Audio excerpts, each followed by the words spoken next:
Hi, I'm Miley Oye. I'm a developer programs tech lead at Google. I've been at Google since 2005, working with our search and our webmaster tools teams. But if I were a consultant for your startup, here's all the advice I would give in under 10 minutes. This talk is aimed for companies who have their main content below about 50 pages. For those sites that are looking to rank for thousands of unrelated keywords, like an e-commerce site or a news agency, you might want to invest more time with SEO. My objective for this talk is to provide you the basics in the most efficient manner possible, and to help you feel assured that you're not doing something totally wrong related to search, and last, to provide pointers for more information. The first thing to do with your new domain is to decide whether you want visitors to see the www version or the non-www version, at which point you'll 301 redirect users from your non-preferred to your preferred version. Now, many large corporations like Google and Facebook actually keep the www version, but you're free to do whichever you want. The reason why we use a 301 and not a 302 is because a 301 is a permanent redirect. And that way it signals to applications like search engines to actually transfer all those indexing properties from the source to the target. The next step is to verify ownership of your site in Webmaster Tools. And I don't just say this because I work with a team, but I think this is really valuable. I encourage you to sign up for email forwarding. Email forwarding allows Google, when we have any message for you, like we think you might have been hacked, or we think your site is hosting malware, or we're having trouble crawling your site and we found a high number of unreachable URLs. So any of those messages can be forwarded to Google Webmaster Tools, and if you have email forwarding enabled, can be forwarded directly to the inbox that you check every day. One more research tip is to perform a background check on your domain. For example, if it was previously owned by spammers, then you're not going to rank very well now. So one good way to check is to look at the keywords listed in Webmaster Tools for your site and see if you see any unwanted words there. Also, you can see if you're indexed by performing a site colon search with your domain. And if you see any problems, the Webmaster guidelines can be found at this URL.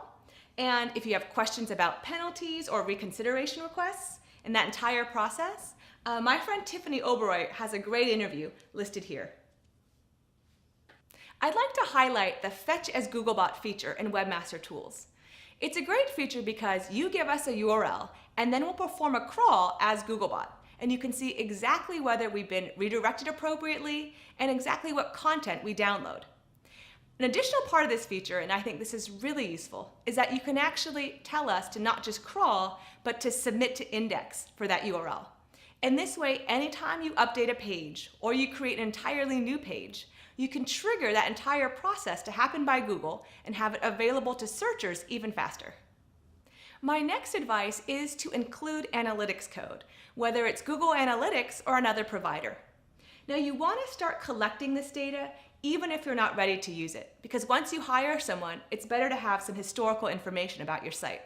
The next part is the strategy in your site design. You'll want to create a great experience for all your visitors and their different personas. So consider your customers, also your investors, and what content will they see, or even the press. Some questions to ask when it comes to site strategy are utility. Does our site design meet the needs of each persona, and does each persona have a great experience? Navigation.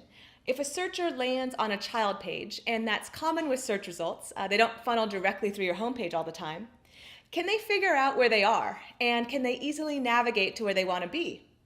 Another question is about whether or not your site is focused. Does each page contain one logical topic that's obvious to visitors?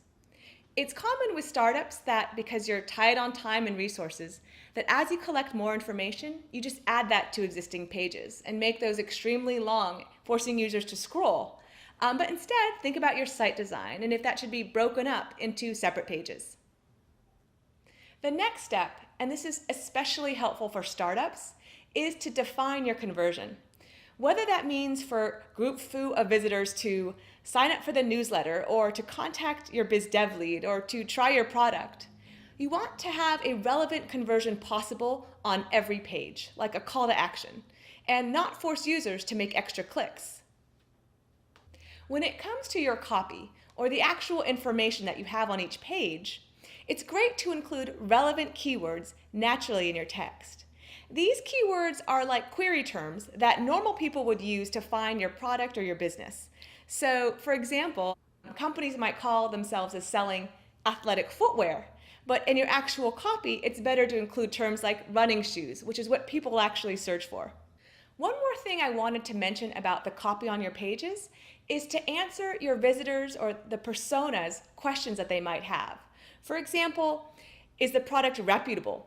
Perhaps show reviews or let other users review. Or if a user might ask, what if this product doesn't work? Then explain the customer satisfaction policy. Every page should include a unique topic, a unique title, as that can be displayed in search results, a unique meta description, which might be displayed as the snippet, and then for non-dynamic sites, this is just a best practice, but it's good to have keywords in the file name, lowercase and hyphen separated. And then of course, descriptive anchor text for every link, whether you're linking internally or externally to another site. So here's anchor text that could use some improvement. For more information on our product specifications, click here. Click here is not that descriptive. Better way to have it would be, for more information, please read our product specifications. So that's what you want to aim for. A good example of a site that has a unique topic on each page, as well as a unique title and descriptive anchor text, can be shown with this search result for NASA. Now, NASA doesn't only have their homepage shown, but also has generated site links. These site links are created algorithmically by Google, but they can be influenced by great site design, having a unique title, as well as great anchor text. I'll quickly cover some potential pitfalls. Please do not hire a rogue or shady SEO. If they guarantee any rankings, it is too good to be true.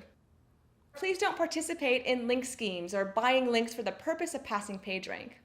And last, I know it's great to have a fancy site, but try not to focus so much on site fanciness that you don't actually have indexable and searchable text. Another thing to consider about your site is the page load time. I've noticed a lot of startups don't necessarily have time to focus on this, but it's good to know that Akamai actually did a study of e-commerce sites and found that 2 seconds is the threshold for e-commerce site acceptability. At Google, we aim for under a half second. In general, the longer your page takes to load, the more likely it is that users can click away. Now let's talk about ranking. Check that you rank for your company name, hopefully number 1 and with site links.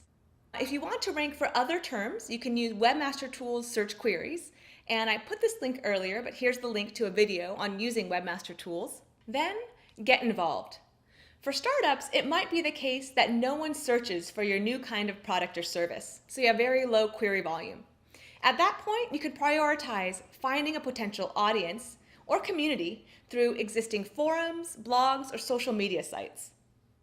Know that to rank well and to stay on top, provide an awesome product or service, and then generate buzz.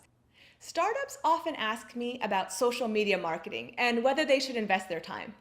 Well, I think that social media is terrific, and one big reason is that rather than just having an avenue of users coming through search, this really diversifies your approach, and you can get visitors from different sources. But here are a few tips. First of all, think holistically. So you might create an identity on key sites and then participate. But remember, you eventually want to connect users to an entry point of conversion. So think about that entire user experience from the social media site directly to conversion on your site. Also, and this is fairly obvious, but focus your energy where your audience actually hangs out.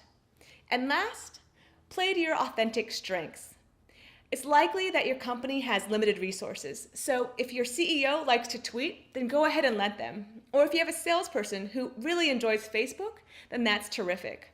Or if you have a developer who's already on Google Plus or Stack Overflow, then have them represent your company and interact with the community there. My last takeaway is this. Even with great advertising and terrific marketing, valuable conversion still happens on your site. So please, stay focused and make sure you're ready. Thanks so much for your time.